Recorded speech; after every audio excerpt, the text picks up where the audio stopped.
Have you ever wondered if within the sacred walls of the church there might be secrets that challenge everything we believe?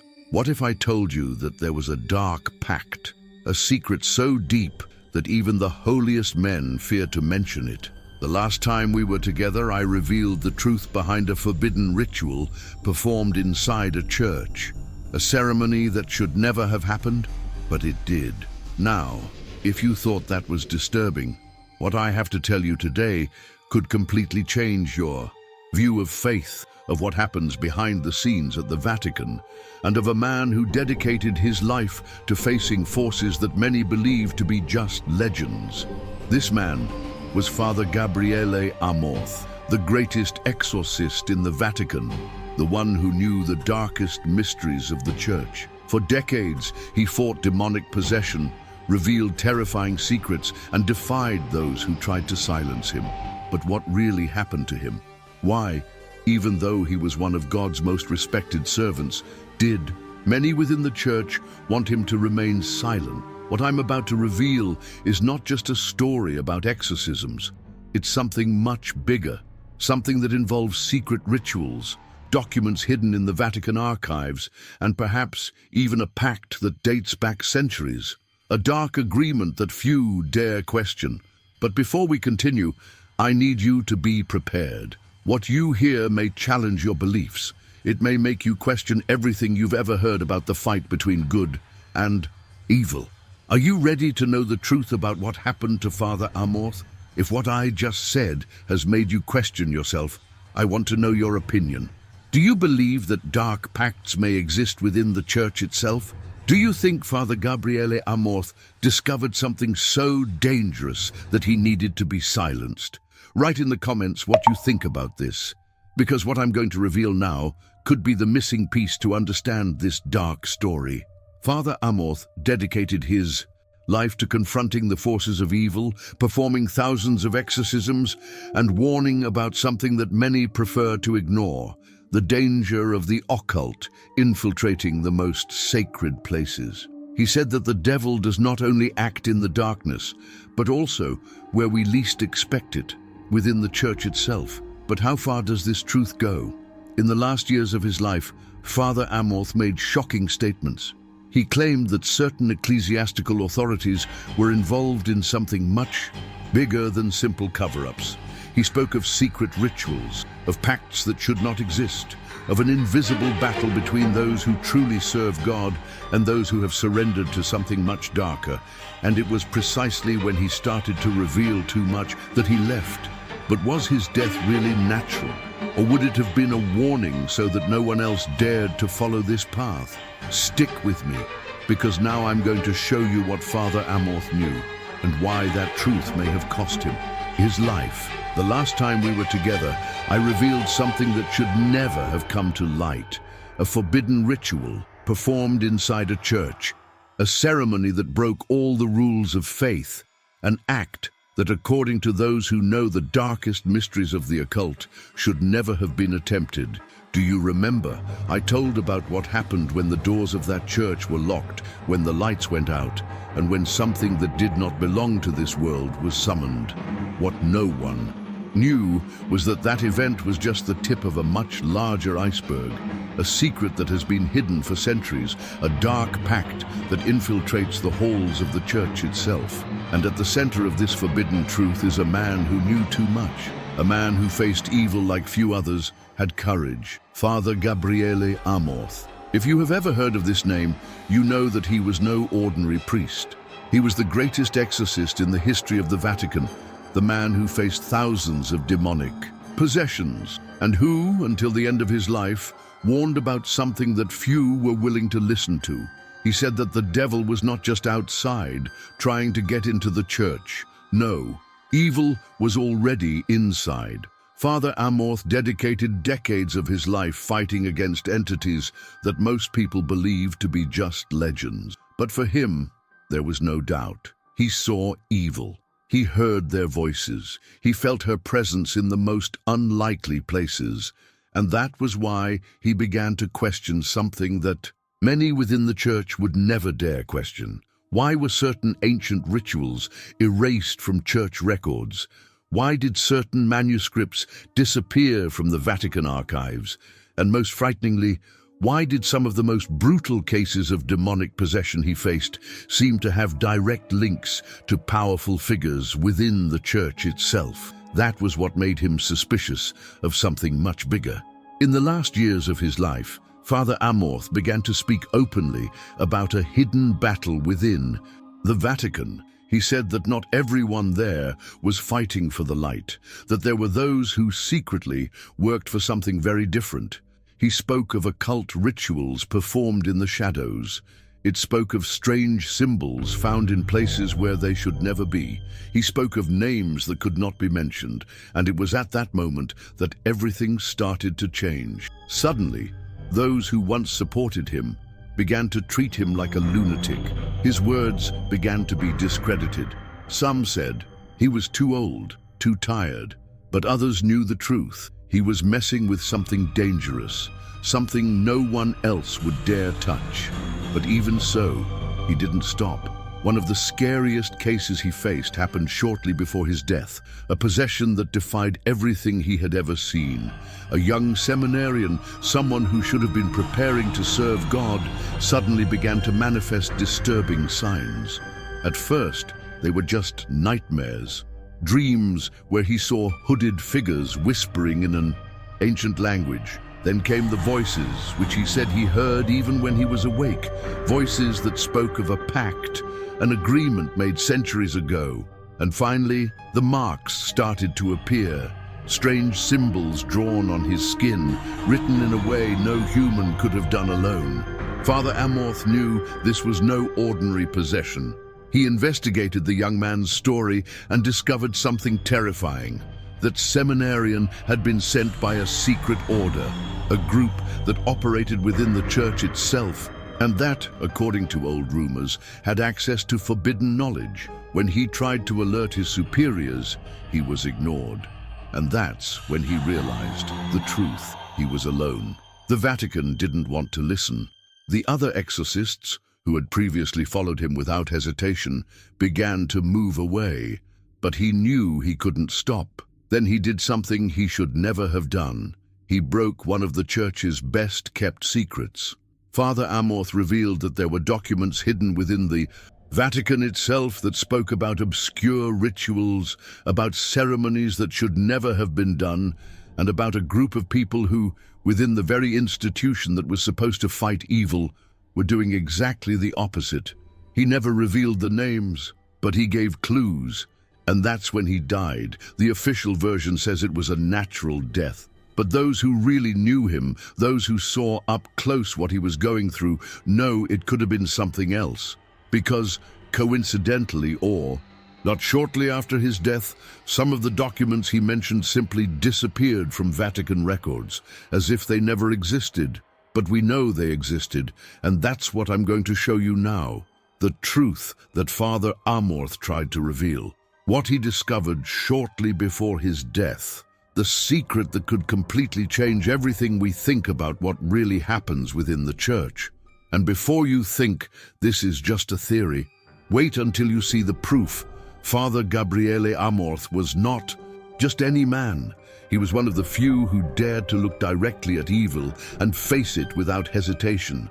For more than 30 years, he served as the Vatican's chief exorcist, performing thousands of exorcism rituals and combating forces that, as he himself said, were far beyond what the average human being can understand. For many, he was a soldier of God, a true spiritual warrior who did not fear the darkness. But for others, especially those who preferred to keep certain secrets buried, he was a problem. Born in Italy in 1925, Amorth has always had a strong connection to faith, something that intensified during the dark times of World War II. He joined the Catholic Church and was ordained a priest in 1954. But it was only years later that his true calling revealed itself. Inspired by the teachings and experiences of legendary exorcist Padre Candido Amantini, he delved into the world of exorcisms, a territory few dared to explore. Amorth himself said that the devil had many forms, and That demonic possession did not always happen in the spectacular and cinematic way that people imagined. However, he also made it clear that there were real cases, situations so intense and terrifying that they could make anyone question their sanity. He dealt with levitations, drastic changes in voice, people who spoke ancient languages without ever having contact with them, superhuman strength and manifestations of pure hatred against everything that represented the sacred. For Amorth, these events were not just signs of demonic presence. They were proof that something much deeper was at play. But perhaps most disturbing of all was what he began to notice over the years. Certain patterns that kept repeating themselves. He began to notice that many of the most intense cases of possession seemed to have some connection to figures within the church itself. Some victims recounted experiences involving strange encounters with priests and bishops, while others spoke of dark rituals carried out in secret away from the public eye. This caused Amorth to begin investigating, and the more he discovered, the more dangerous everything became. Father Amorth was not a man of mincing words. He spoke openly about what he saw and what he believed. For him, the devil was not just a metaphorical figure used to illustrate evil in the world. He was a real entity who infiltrated where he least expected it, including within the walls of the Vatican. In one of his most controversial interviews, he stated that there were cardinals who did not believe in God, but who believed in the devil. It was a shocking statement, which caused discomfort within the church itself. He talked about infiltration, about people in high positions who secretly participated in occult practices. But was he exaggerating? Or did he really know something that couldn't be revealed to the public? The fact is that his words started to bother me. Many within the Vatican tried to silence him, calling him outdated, exaggerated, a man who saw demons in everything, but those who knew him knew that wasn't the case. Amorth didn't just believe what he said, he had proof. He had testimonies, records, documents that pointed to something much bigger, something that, if brought to light, could shake the foundations of faith as we know it. In the final years of his life, he intensified his warnings. He spoke of an invisible battle, a spiritual war that was happening right before our eyes, but that few could see. He said that the devil had managed to enter the church and that within the Vatican itself there were those who secretly served another force, something that could not be mentioned without serious consequences. And then he was gone. His death was treated as natural, but for those who followed his trajectory closely, there was a question in the air. Did he die because his time had come? Or was he silenced before he could reveal something that shouldn't be known? The only thing we know for sure is that Father Gabriele Amorth tried to warn us. He tried to expose something that few have the courage to even consider. And now we'll explore the clues he left behind. Because if what he said is true, then there is something much bigger happening. Something that could completely change the way we see the church, faith, and the eternal struggle between good and evil. But to understand this, we need to look at the scariest cases he faced, cases that defied the laws of logic, that showed that darkness may be closer than we imagine, cases that may be the key to discovering the truth about what really happened to Father Amorth. Father Gabriele Amorth was not a simple priest. He was a warrior, a spiritual soldier who fought battles that few would dare face. Over more than 3 decades, he performed thousands of exorcisms and witnessed things most people wouldn't even believe were possible. The impact of his exorcisms was not limited to just those who were freed from demonic torment. He knew that each battle fought against evil left invisible marks, spiritual wounds that could not always be healed. The reports about his exorcism sessions are terrifying. What he faced were not just simple manifestations of psychological disorders. He saw evil up close, felt it, heard it. There were times when the possessed spoke unknown languages. Other times, he witnessed physical manifestations impossible to be explained by science. He saw bodies levitate, eyes change color before His eyes and distorted voices come out of mouths that shouldn't be able to produce them. In one of the scariest cases of his career, he came across a young woman who, according to her parents, had drastically changed her behavior overnight. Previously sweet and gentle, she began to speak in a language that no one understood and to demonstrate superhuman strength. When Amorth arrived to help her, he found a charged environment. The smell of sulfur permeated the air. As she began the prayer, the young woman's eyes rolled back completely, leaving only an empty white. She smiled in a way that wasn't human and said, in a deep, distorted voice, "I've been waiting for you, Father." At that moment, he knew he wasn't dealing with a simple disturbance. That entity knew who he was. I knew what he was doing, and most of all, I knew he posed a threat. The exorcism lasted hours, and during that time the room shook, the furniture moved by itself, and screams impossible to be produced by a human voice echoed through the walls. When he finally managed to free the young girl, Amorth was exhausted, but he knew that that battle was just one among many others that he would still have to face. There was also the case of the man who was brought to him by his own family, a guy who apparently led a normal life, but who, according to reports, woke up every night at exactly 3 o'clock in the morning, speaking in Latin, even though he had never studied the language. During the exorcism sessions, this man revealed something that left even Amorth uneasy. He described dark rituals being performed inside churches. He spoke of priests and bishops participating in ceremonies that should not exist. And, most frighteningly, he mentioned a pact made centuries ago, a shadowy agreement that would grant power and influence to certain figures within the church in exchange for something much more valuable. What makes these reports even more disturbing is that over the years, Amorth began to notice that many of the possessed people he dealt with carried similar messages. It was as if, behind each isolated case, there was a pattern, a hidden connection between all those demonic manifestations. Some mentioned names, places, symbols that they shouldn't know.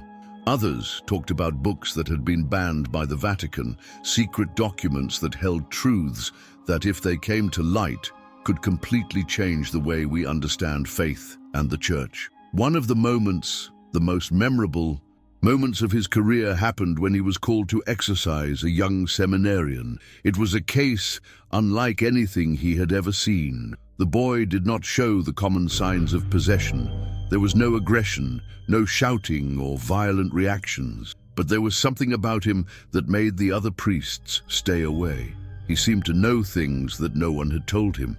During the session, when Amorth began prayers, the seminarian simply smiled and said in a cold, distant voice, "You can't stop us. We've been here for centuries." At that moment, Amorth felt something cold run down his spine. He knew this wasn't just a psychological trick. The entity that was there spoke with terrifying certainty. She didn't scream, she didn't struggle.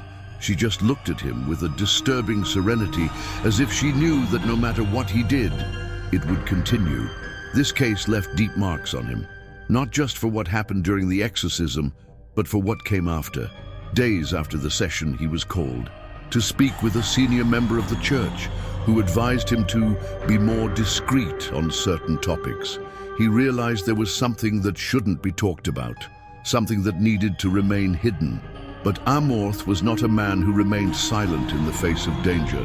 He knew that his mission was much greater than any order they could give him. But this path took a toll. He suffered threats, was ridiculed by colleagues, treated like an exaggerated old man who saw demons in everything. But he knew the truth. He knew that evil not only existed, but that it was infiltrated where it least should be.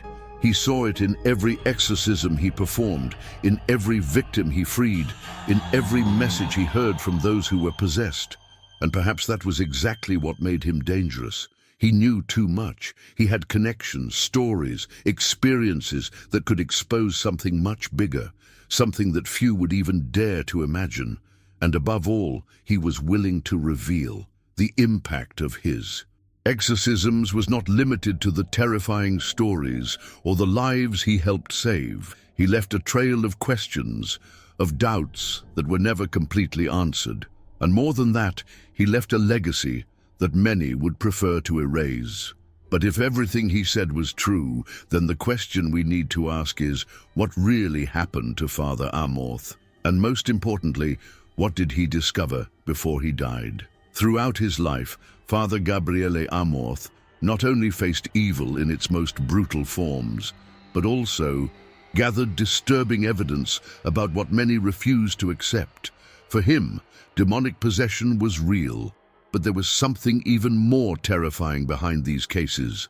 Something that involved not only the victims, but also authority figures within the church itself. His exorcisms revealed patterns, hidden connections, and secrets that, if they came to light, could shake the foundations of faith as we know it. One of the most controversial aspects of his career was his insistence on warning about demonic infiltration within the Vatican. On several occasions, he stated that evil had found a way to gain a foothold within the church, and that there were people in positions of power who were not only unaware of it, but who were somehow involved. He mentioned secret rituals, documents hidden in the Holy See's archives, and a dark pact that linked some church figures to forces that should never have been invoked. One of the most intriguing stories he told involved a bishop who reportedly participated in clandestine meetings where occult practices were carried out. During an exorcism conducted by Amorth, the entity that possessed the victim began to laugh and mention the name of this bishop, describing events that no one other than those involved could know about. Amorth, intrigued, began to investigate and discovered that that bishop had a career surrounded by mysteries. He had passed through several dioceses, always involved in rumors of suspicious activities, but nothing had ever been proven against him. This was not an isolated case. In several exorcism sessions, the possessed mentioned the names of members of the clergy, describing ceremonies carried out in secret, blood pacts and oaths made to entities that did not belong to the kingdom of heaven. For Amorth, this was no coincidence. He saw a pattern, something that indicated the problem was much bigger than anyone could imagine. In addition to the information he collected through exorcisms, Father Amorth also had access to old documents that reinforced his suspicions. Some of these texts talked about forgotten rituals, practices that had been banned by the church centuries ago, but that were somehow still carried out in secret. He found mentions of groups that operated within the religious institution itself, preserving forbidden knowledge and keeping alive a tradition that should never have existed. He also talked about manuscripts that were deliberately hidden, texts that contained information about possessions that deviated from the norm, about exorcisms that went wrong, and about cases in which priests themselves were victims of forces they were unable to control. In one of his last reports, he mentioned a document that described an exorcism conducted in the 19th century, where the priest responsible ended up succumbing to the entity he was trying to expel. According to Amorth, this document had been removed from official records and kept in the Vatican's secret archives. But perhaps the most chilling revelation was the one he made shortly before his death. He claimed that one of his last exorcisms had shown him something that made him understand the true nature of the battle he was facing. He said that, while trying to free a possessed young woman, he heard something from the entity that made him freeze. The demonic voice whispered that the church was no longer what it seemed to be, that there was something bigger going on, that forces that were supposed to protect the faithful had made a pact that could not be undone. After this episode, Father Amorth began to notice that he was being observed. He mentioned to those close to him that he felt someone was trying to silence him. And then, just a few months later, he died. The official version said it was a natural death, but for those who followed his fight, the question remained, was he silenced because he knew too much? What we do know is that after his death, some documents he had access to simply disappeared. Some of his most controversial statements have been downplayed, and the Vatican has never spoken out about the accusations he has made over the years. But questions remain. If what he said was just paranoia, why so much effort to hide his findings? If their claims were unfounded, why does so much evidence point to something bigger going on behind the scenes of faith? These are questions that still need to be answered. And perhaps, as we look back at Father Amorth's final days, we can find clues as to what really happened to him. Because if there's one thing he taught us, it's that evil doesn't just act in the shadows. Sometimes he hides in plain sight. If you've made it this far, it means this story really grabbed you. So, enjoy and leave a like, because this helps me to continue bringing content like this. If you believe that the secrets he revealed need to be known by more people, like this video right now and help spread this message. From the beginning, during his career as the Vatican's chief exorcist, Father Gabriele Amorth faced silent resistance from within the very institution he served. For him, it was clear that his mission was to free the faithful from the evil that was infiltrating the world in ways that most people could not even imagine. But what he did not expect was that within the walls of the Vatican itself, there would be those who would do everything to discredit him, silence him, and even prevent certain truths from coming to light. The Catholic Church has always treated the topic of exorcism with extreme caution. Although the practice was never officially abandoned, over the centuries it was increasingly pushed to the sidelines of the faith, kept on the sidelines as a kind of uncomfortable tradition. For many within the ecclesiastical hierarchy, talk of demonic possession was something that did not fit with the modern image of the Church. When Father Amorth began to gain notoriety, publicly exposing his experiences and revealing details about spiritual battles taking place behind the scenes, it generated discomfort within the Vatican. Not only did he talk about the evil that possessed the faithful, but he insinuated that hidden forces were at work within the Church itself. And this was something that many within the institution were not willing to allow. The first form of resistance came through veiled contempt. Many cardinals and bishops began to treat his words as exaggerations, as if he were a man trapped in a superstitious past, unable to understand the evolution of faith in modern times. He was portrayed as someone who saw demons in everything, a figure who needed to be controlled to prevent him from tarnishing the Church's reputation. But he knew that this resistance was not just a matter of public image. He began to realize that there were sectors within the Vatican that were actively working to discredit his mission. Documents about historical exorcisms began to disappear from archives. Reports of demonic possessions were reduced to psychiatric disorders. Even priests who once supported him began to walk away, fearing reprisals for associating their names with his. In one of his most controversial interviews, Father Amorth claimed that there were Satanists operating within the Vatican. This statement generated a real earthquake within the Church. He said that some high-ranking members not only denied the existence of the devil, but secretly participated in occult rituals. He spoke of clandestine meetings, strange symbols found in sacred places, and practices that should never be linked to the clergy. The Vatican, of course, denied everything. But something curious happened soon after this statement. Certain ancient records were sealed, and suddenly the practice of exorcism became even more marginalized. Some priests who had worked alongside Amorth began reporting that they were being pressured to avoid the subject, as if talking about possessions was a bigger problem than the presence of evil within the Church itself. Father Amorth did not remain silent. He knew that the more he spoke, the more discomfort he caused. But he also knew that his mission was much greater than any attempt at censorship. He began gathering evidence, documenting victims' accounts, recording their experiences in books and interviews. He wanted people to know the truth, but resistance grew. He noticed that certain possession cases involving figures close to the Church were being hushed up.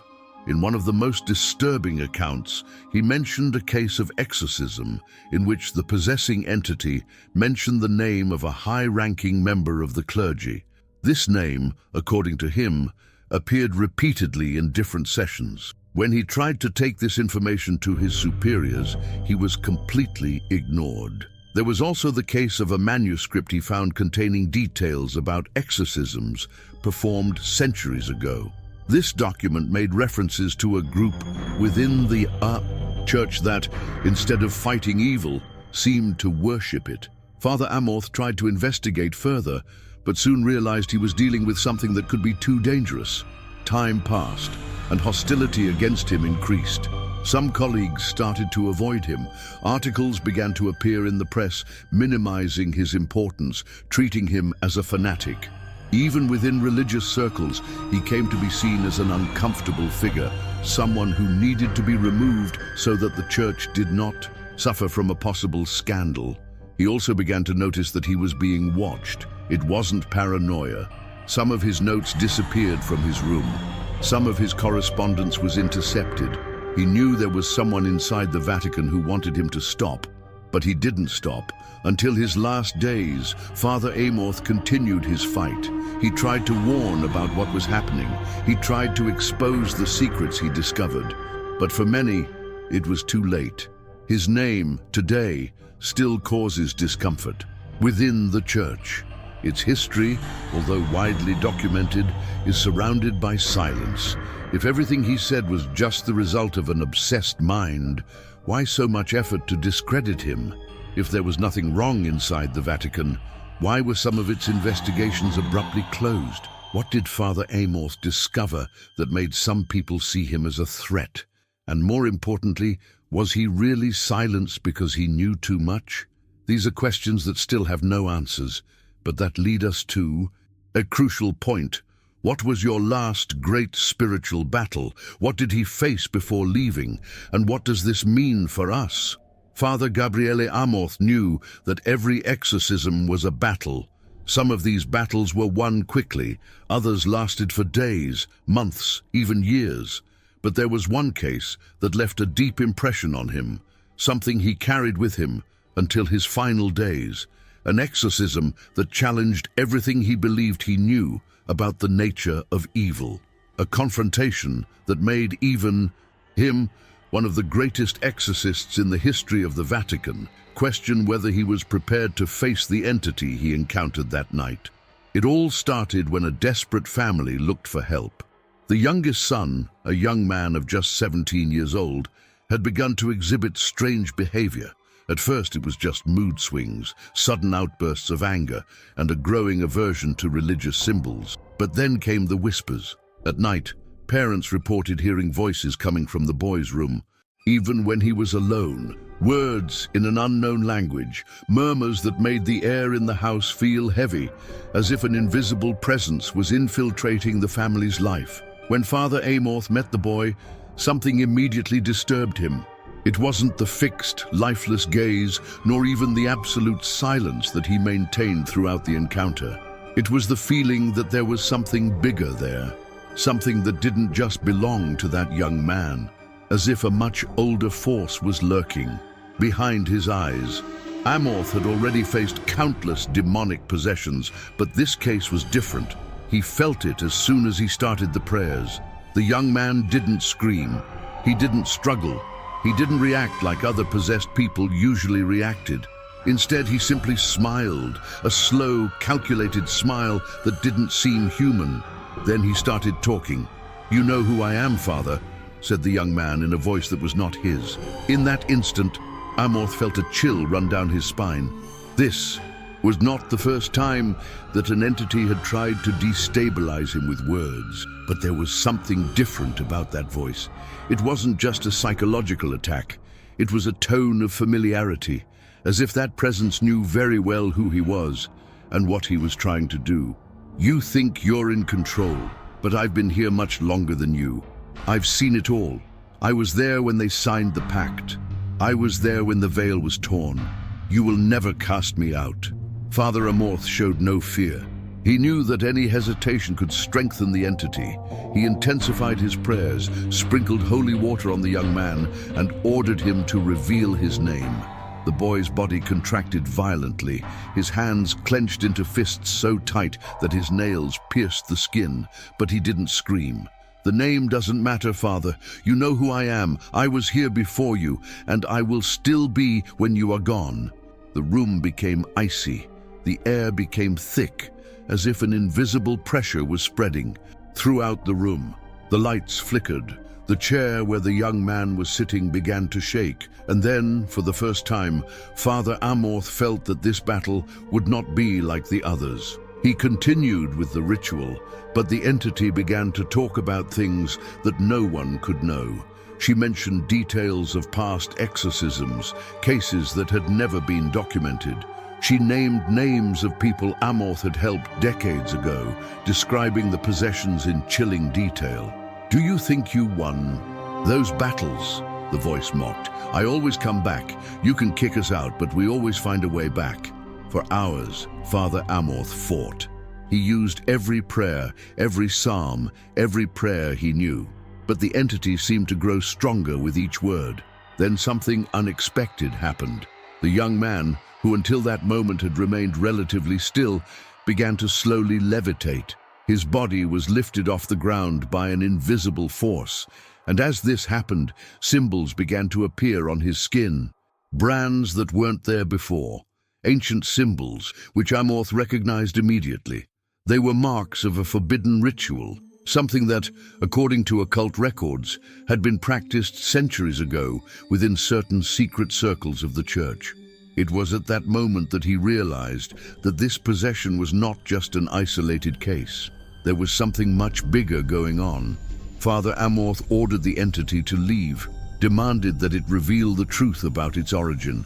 But instead of responding, the young man began to laugh. A low laugh, almost a whisper, but it seemed to echo throughout the room. "They know, Father. They've always known. But you'll never be able to stop it." With one last effort, Amorth lifted the crucifix and shouted the final prayer. The young man's body fell to the ground hard. Silence took over the room. The pressure disappeared. The air circulated normally again, and the temperature returned to normal. The exorcism was over, but something inside Father Amorth had changed. He knew that this was no ordinary battle. He knew that that entity was not just any spirit.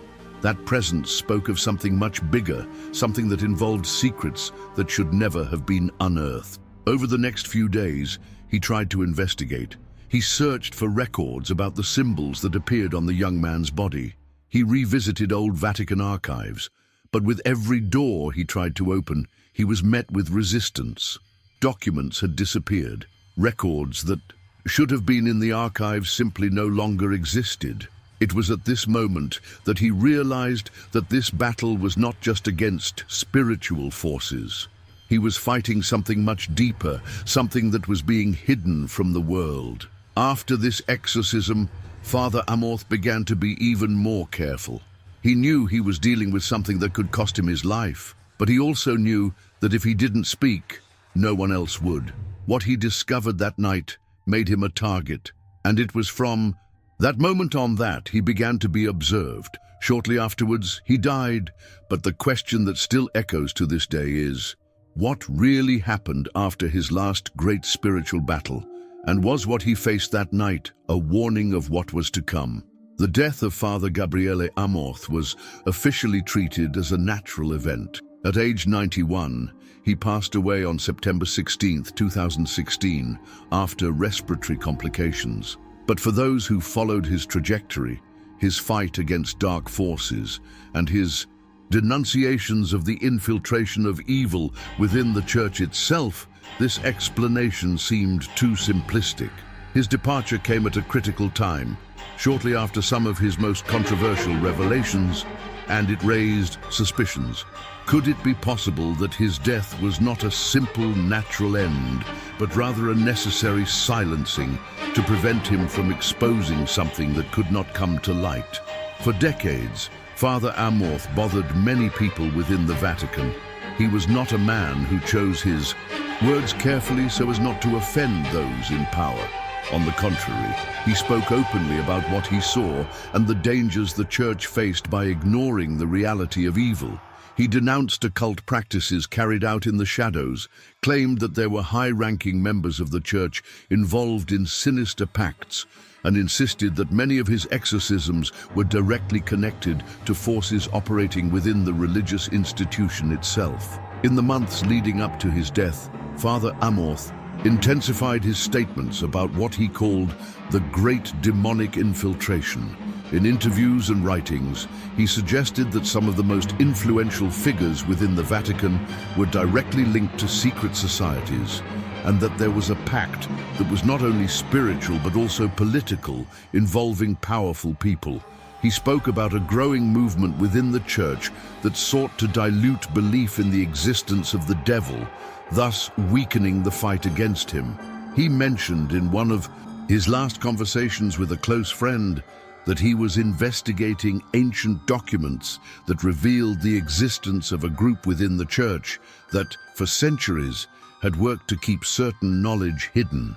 According to him, these files talked about rituals carried out in secret, practices that went back to ancient times and that involved clergy figures in ceremonies that had nothing to do with the traditional Christian faith. Shortly before his death, there were reports that Father Amorth appeared to be tense, as if he were being watched. Some of his notes mysteriously disappeared, and at least 2 people close to him reported that he mentioned being concerned about certain conversations he had had with members of the Vatican.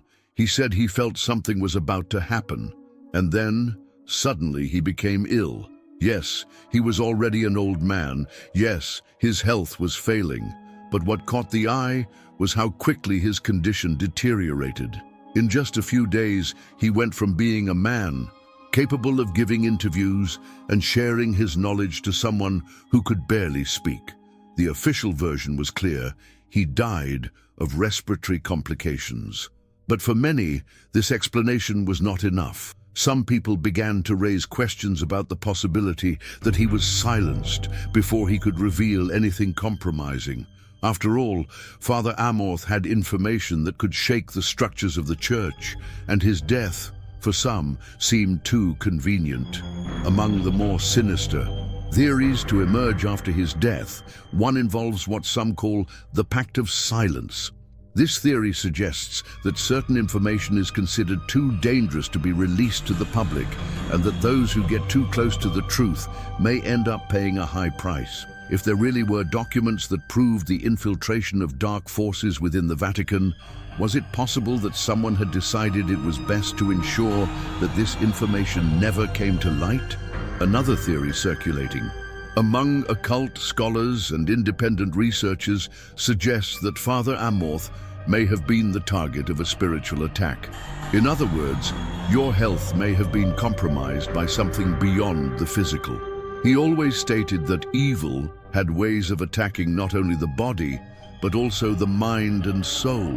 Some believe that when facing certain powerful entities, he may have been marked in some way, making him vulnerable to an influence that ended up consuming his vitality little by little. There are also those who believe that his death was accelerated by human agents. Some theories suggest that he may have been poisoned subtly, using methods that would not leave obvious traces. This theory, of course, is controversial and has never been proven. But the fact that Father Amorth was dealing with highly sensitive information makes this hypothesis continue to be discussed. Interestingly, shortly after his death, some of the documents he mentioned in interviews disappeared from Vatican records. Certain files he claimed to have accessed were simply no longer there. This only increased suspicions that something was being covered up. Furthermore, a question that many raise is, why, even after his death, did the Vatican never make an effort to clarify or completely debunk his allegations? If what he said was just the fruit of an aging mind obsessed with demons, why then do certain topics he addressed continue to be treated as taboo within the church? Father Amorth spent his life warning that the devil's greatest trick was to convince people that he did not exist. And perhaps that was his final battle, a fight to prove that evil was not just an outside force trying to invade the church, but something that had been inside for a long time. What we know for sure is that even after his death, his words continue to resonate. The questions he raised have not yet been answered, and the secrets he tried to reveal remain one of the greatest mysteries surrounding the Vatican. But perhaps the final piece of this puzzle lies in something that happened shortly after his departure, something that involves disappearances, hidden messages, and a possible last warning that he may have tried to leave us. The death of Father Gabriele Amorth did not end his fight. On the contrary, his legacy lives on, echoing in the shadows of the Vatican corridors, among the few who still dare to speak about what he discovered. But the question remains, what does this really mean for the Church? Today, what has changed since your departure? What did he try to warn about before being silenced? And does anyone within the institution still carry this burden? Father Amorth's name was never erased, but he was also never celebrated in the way he should have been. Within the Vatican, he remains a controversial figure. For some, he was a visionary man, a soldier of God who faced evil without fear. For others, he was a nuisance, a priest who talked too much, who touched on issues that should remain buried. But regardless of how he is seen, one thing is certain: his denunciations changed the way exorcism is treated within the Church. After his death, the Vatican took quiet steps to revamp its approach to exorcism. One of the first signs of this was the creation of new training courses for exorcists, a move that many see as an attempt to contain the damage left by Amorth's words. Previously, the practice of exorcism was something that few priests could perform, with strict protocols and little publicity. But since his statements began to gain more attention, the Vatican needed to act. What few know is that, behind the scenes, the number of exorcisms has increased considerably in recent years. Priests who previously did not believe in demonic possession began to report strange cases. Some dioceses have begun to admit that the demand for exorcisms has grown alarmingly, but at the same time, the Church continues to prevent this issue from becoming public. If Amorth's allegations were exaggerated, why then did the Church intensify the training of exorcists? If he was wrong about the infiltration of evil within the Vatican, why were some of his investigations archived and never accessed again? But the most worrying thing is that despite the growth of exorcist practice, certain cases continue to be hushed up. There are reports of exorcisms carried out in secret, away from the eyes of the press and even other members of the clergy. There are stories of priests who mysteriously disappeared after dealing with extremely violent possessions. There are documents that simply disappeared without any official explanation. Furthermore, there are indications that the influence of the hidden forces that Father Amorth denounced not only continues within the Church, but may be stronger than ever. Many of the names he mentioned in his lifetime still occupy positions of power. The secret societies he suggested existed within the Vatican were never formally investigated. On the contrary, any mention of them is treated with disdain, as if they were mere conspiracy theories. But if this was all just a fabrication, why is there so much fear in talking about the subject? The faithful also feel the impact of what Father Amorth revealed. Interest in exorcisms grew, and many people began to question what really happens within the Church. Trust in the institution, which was already weakened by other scandals, suffered another blow. If there really is a spiritual battle going on behind the scenes of faith, the faithful have the right to know, but the Vatican appears unwilling to offer answers. In some regions, parishes began to perform exorcisms without official authorization from the Church. Priests who were inspired by Amorth's teachings began to act on their own, often facing reprisals from their superiors. The internal resistance, which already existed when he was alive, seems to have strengthened even more after his death. The Church today faces a dilemma. On the one hand, it cannot deny the existence of evil. After all, Catholic doctrine itself recognizes the presence of Satan and his tricks. But on the other hand, admitting that evil may have infiltrated the Vatican would be an irreparable blow to its credibility. This would explain why the secrets Amorth tried to reveal were never fully exposed. The question that remains is, how long will this silence be maintained? Father Amorth left clues. He wrote books, gave interviews, documented cases that many would prefer to forget. His fight was not just against the demons he exorcised, but against those who tried to hide the truth. And if there's anything his legacy teaches us, it's that the battle between good and evil didn't end with his death. It continues to happen every day behind the scenes of the Vatican, in the dark corners of faith, in the corridors where ancient secrets still echo. The question now is, how many of these truths are still being hidden? Who will be the next to try to expose what he has begun to reveal? And will the Vatican allow this to happen? If you believe this story needs to be known, share this video. The more people who know what Father Amorth tried to reveal, the more difficult it will be to maintain this silence. If there is one thing I have learned over the years, both in the priesthood and in times when I have witnessed spiritual battles happening before my eyes, it is that evil never acts in an obvious way. It infiltrates, disguises itself, adapts. It does not present itself in a grotesque and frightening way all the time, but rather as something seductive, like an idea, a concept, a promise. What Father Gabriele Amorth tried to warn us about was not just about the existence of the devil, because anyone with sincere faith already knows that. He tried to show us something much more dangerous. Evil disguises itself as light. It hides in the places we least expect it. And the worst trap it can make us fall into is convincing us that it doesn't exist. The exorcisms that Amorth performed were incontrovertible proof that there is an invisible battle going on at all times. He saw bodies twisting in impossible ways, heard voices that could not be coming from human mouths, felt the presence of something much greater and more terrifying than anyone who had never witnessed this type of manifestation could understand. And the most disturbing thing about it all is that often these possessions didn't happen the way the movies portray them, with screams and heads spinning. No. On some occasions, possessed people continued to live their lives normally, talking, walking, interacting, but with something inside them that no longer belonged to them. I've seen this. I've already felt this. There is something extremely disturbing about looking into the eyes of a person who is no longer there.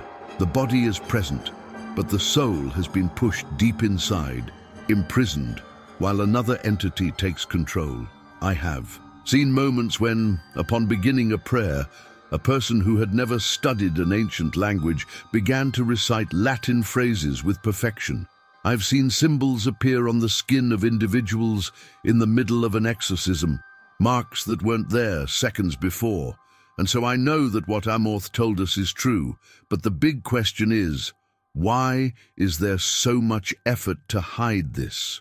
The Vatican has always treated the topic of demonic possession with a mix of acceptance and distancing. Yes, they recognize that exorcism exists, but at the same time, they avoid talking openly about it. Most believers don't even know that the Church still trains exorcists. And worse than that, many dioceses avoid allowing exorcisms to be performed, treating cases of possession as if they were just psychological disorders. But what about when the signs are unquestionable? When a person manifests a force that defies any medical explanation, when objects move on their own in the presence of witnesses, when someone's voice changes completely, talking about things that could never have been known to that individual. What else could be happening? Amorth himself reported several cases in which psychiatrists and doctors called him because they could not explain what they were seeing. People who did not respond to any conventional treatment, but who, when subjected to an exorcism, showed immediate reactions. Could all of this really just be collective hysteria? But there is something even more serious behind all this. The truth is that the occult is becoming increasingly present in modern society. Interest in the supernatural, in forbidden rituals, in practices that promise power and control over one's life has never been so high. What was once restricted to small groups is now spread out everywhere. And the most worrying thing is that many people get involved in this without even understanding the consequences. The doors to evil can be opened in many ways. Some are obvious, such as directly invoking entities, participating in dubious rituals, or deliberately seeking out occult experiences. But there are doors that are opened in a much more subtle way. Small habits, small concessions that, over time, weaken a person's spiritual resistance. Amorth always warned about this. He said that many cases of possession began with seemingly harmless things: curiosity about esoteric practices, games involving spirits, attempts to communicate with the afterlife. In the eyes of the world, these things may seem like just fun or superstition, but those who have witnessed a real case of possession know that these small actions can be the first step to something much more serious. And perhaps the most alarming thing is to realize that while many indulge in these practices without knowing what they are doing, within the church itself there are those who know exactly what they are doing. Amorth's accounts of the infiltration of evil within the Vatican cannot be ignored. If there are priests, bishops, and even cardinals involved in dark rituals, then the spiritual battle we face is much greater than we imagine. This does not mean that the church itself is corrupt or that there are no genuine servants of God within it, but it means there is a war being fought, a silent, hidden war, but one that is reflected in what we see around us. Often, the most effective way for evil to operate is not through spectacular possessions, but through the normalization of certain practices, the trivialization of faith, the attempt to transform the sacred into something irrelevant. And that is the greatest danger we face. Amorth left us a clear warning. The devil does not need to hide. He is where people don't believe he can be. He is where no one dares to look for him. And that's why this fight cannot be ignored. If there's anything I've learned, both from the reports of experienced exorcists and from the experiences I've had, it's that no one is completely immune to this battle. But there is a big difference between those who are aware of the danger and those who are completely unaware of what is happening around them.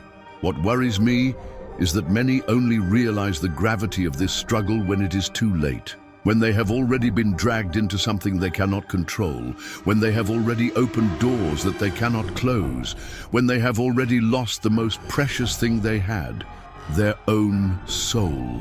And what Father Amorth taught us is that, regardless of what they try to hide, the resistance he faced within the church itself, the censure and contempt he received from some, the truth cannot be erased. There is an invisible world that is in constant conflict, and ignoring it doesn't protect us from it. The only thing left to know is, how long are we going to pretend this war isn't happening? If everything we've said so far seems scary, that's because it really is. But the most disturbing thing about all of this is not just what Father Amorth revealed, what he faced or what he tried to warn us about. The real terror lies in what we don't yet know, in the secrets that were never exposed, in the files that disappeared without explanation, in the voices that were silenced before they could tell everything. If there is anything I have learned throughout my career within the church, something I have realized when studying these cases and talking to those who dedicate their lives to combating the invisible forces that surround us, it is that nothing happens by chance. When a man like Father Amorth, someone who was at the center of this battle, tells us that there is something dark operating within the Vatican itself, it cannot be ignored. When he mentions that there are ancient pacts, occult ceremonies, and forbidden rituals being performed where they should never be, we are not just dealing with stories, but with real danger. The question we need to ask now is, how far does this influence reach? If Amorth was right, and all indications are that he was, then the evil he faced was not just in the bodies of those he exorcised. He was infiltrated in much higher places, occupying positions of power, deciding the direction of faith and what should or should not be revealed to the world. And that leads us to an even greater mystery. During his investigations, Father Amorth mentioned something that few paid attention to at the time, but which now, looking back, could be the missing piece for us to understand this entire plot. He spoke about a lost document, a record that he said contained details about a forbidden ritual carried out centuries ago within the Vatican walls itself. This ritual, according to reports, would have been a watershed in the struggle between good and evil within the church. Something was awakened that night, something that should never have been touched. And what happened after this event? Why was this document never found? Or rather, why were all attempts to locate him abruptly halted? The Vatican, over the centuries, has accumulated secrets. There are corridors and rooms inside the Holy See that have never been seen by the public. There are entire libraries containing manuscripts so old and controversial that only a select group of people are allowed to access them. And within these documents are records of events that challenge everything we think we know about the church and the forces operating around it. Imagine for a moment that there is knowledge so dangerous that even the most powerful men of the faith fear it will be revealed. A secret that, if it came to light, could shake the pillars of belief of millions of believers around the world. Father Amorth believed this knowledge existed, and more than that, he believed that some within the church were willing to do anything to ensure that he would never be discovered. But what if I told you that there is evidence that this secret not only exists, but that it still exerts influence on the church today?